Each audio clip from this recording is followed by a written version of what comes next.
pelaksanaan bimbingan dan konseling. Landasan psikologi erat kaitannya dengan tingkah laku manusia dan bagaimana peran kognitif, efektif, dan psikomotorik dalam memunculkan keberagaman perilaku manusia sehingga proses perkembangan manusia bersifat unik dan berbeda dari individu lainnya. Nah, di sini pun ada kajian psikologi yang harus dikuasai oleh konselor maupun guru BK, yaitu diantaranya yang pertama motif dan motivasi. Kaitannya dengan dorongan yang menggerakkan seorang perilaku baik, motif primer maupun motif sekunder. Apa sih itu motif primer atau motif sekunder?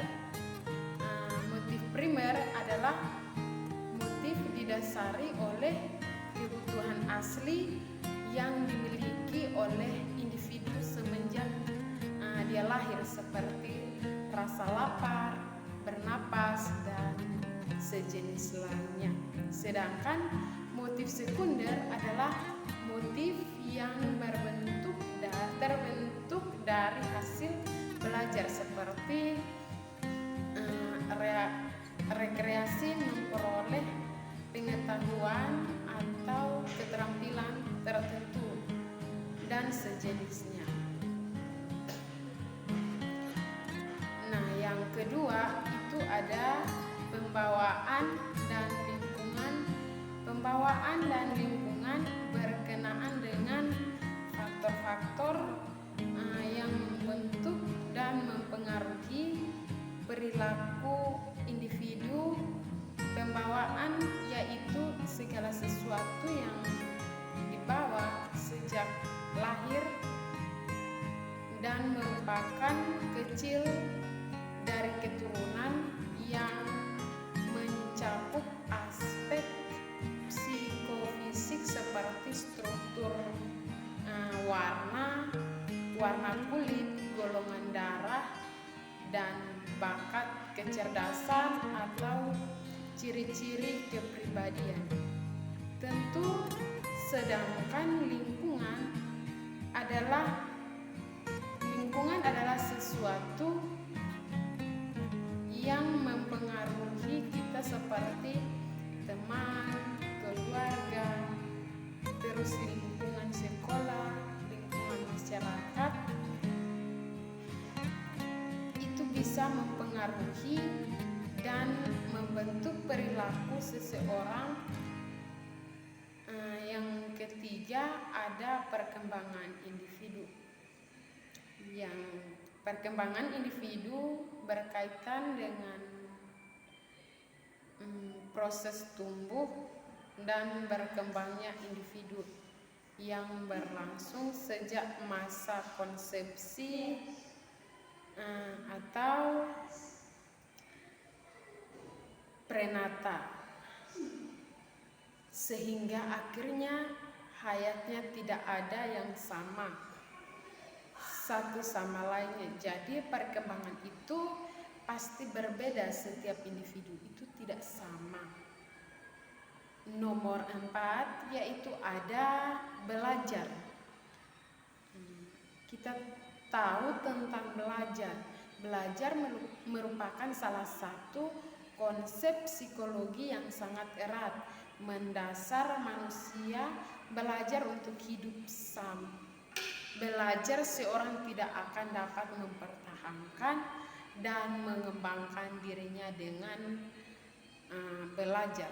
Manusia mampu berbudaya dan mengembangkan harkat kemanusiaannya itu.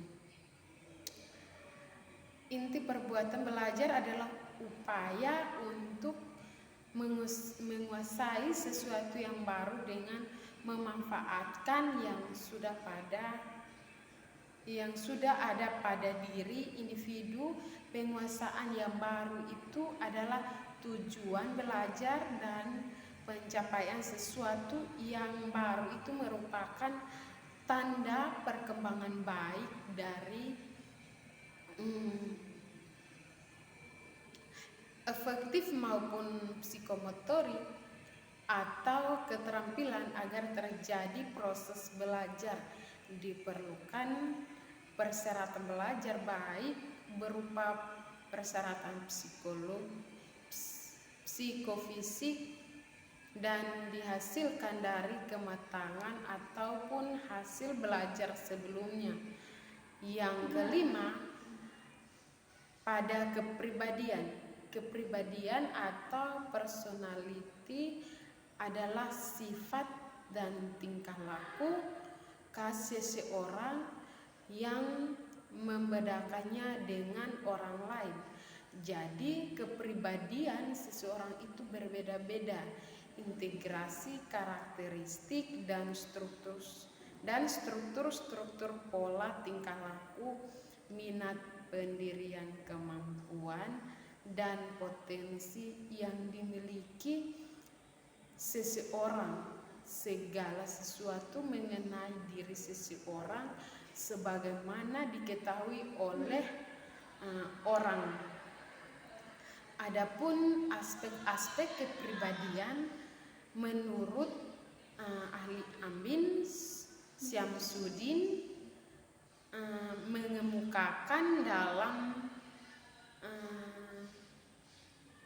aspek-aspek kepribadian mencakup yang pertama karakter yaitu konsekuen tindakan dalam mematuhi etika perilaku, konsisten tidaknya dalam memegang pendirian atau pendapat. Yang kedua, temperamen yaitu di disposisi reaktif seseorang atau cepat lambatnya mereaksi rangsangan yang datang dari lingkungan. Yang ketiga, ada sikap sambutan terhadap objek yang bersifat positif, negatif, dan ambivalen. Yang keempat, ada stabilitas emosi, yaitu kadar kestabilan reaksi emosional terhadap rangsangan dari lingkungan, seperti mudahnya tidaknya tersinggung, sedih, atau putus asa. Yang kelima, ada responsibilitas atau tanggung jawab, kesiapan untuk menerima risiko dari tindakan atau perbuatan yang dilakukan, seperti menerima risiko secara wajar.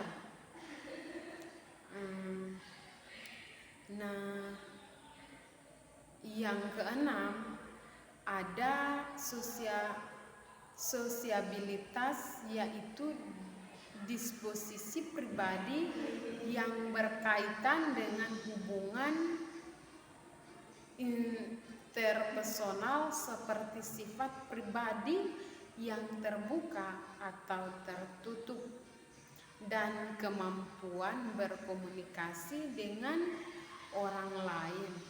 Secara keseluruhan, dalam mendalami landasan-landasan psikologi, berarti seseorang telah mempersiapkan diri dengan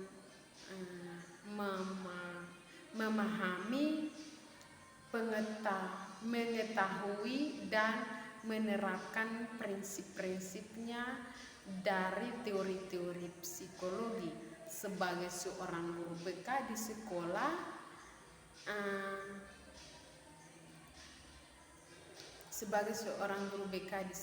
juga diharapkan dapat membantu mengatasi permasalahan psikologi peserta didiknya. Kemajuan dunia pendidikan sangat ditentukan oleh pihak-pihak yang mengenal pendidikan secara menyeluruh, yaitu para guru dan instalasi pemerintah yang menaunginya, peserta didik sebagai pihak yang akan diberi bekal pendidikan juga tidak kalah pentingnya menyukseskan kemajuan pendidikan. Interaksi yang baik antara guru dan peserta didik adalah dasar terbentuknya harapan peserta didik untuk berprestasi. Dalam hal itu, guru sebagai pendidik diupayakan dapat mengembangkan potensi positif anak didik dalam segala aspek seperti intelektual, moral, sosial, dan emosional.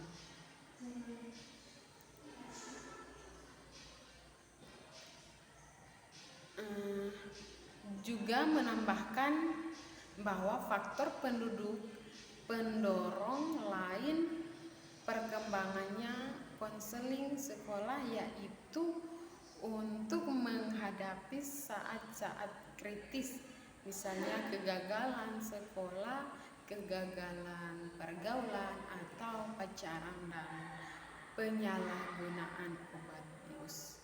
Yang kedua, untuk menghadapi kesulitan pemahaman diri dalam mengarahkan diri mengambil keputusan karir akademik dan pergaulan sosial. Yang ketiga, mencegah kesulitan yang dihadapi oleh pergaulan atau seksual seperti karir dan sebagainya. Yang keempat, menopang kelancaran perkembangan individual seperti pengembangan kemandirian, percaya diri, perkembangan karir dan akademik. Dengan demikian dibutuhkanlah pemahaman mendalam dan menyeluruh tentang peranan psikologi dalam perkembangan, bimbingan, dan konseling. Mungkin ini adalah penjelasan singkat yang saya jelaskan tentang materi dari psikologi, bimbingan, dan konseling. Demikian hasil penjelasan saya. Tuhan Yesus memberkati. Terima kasih.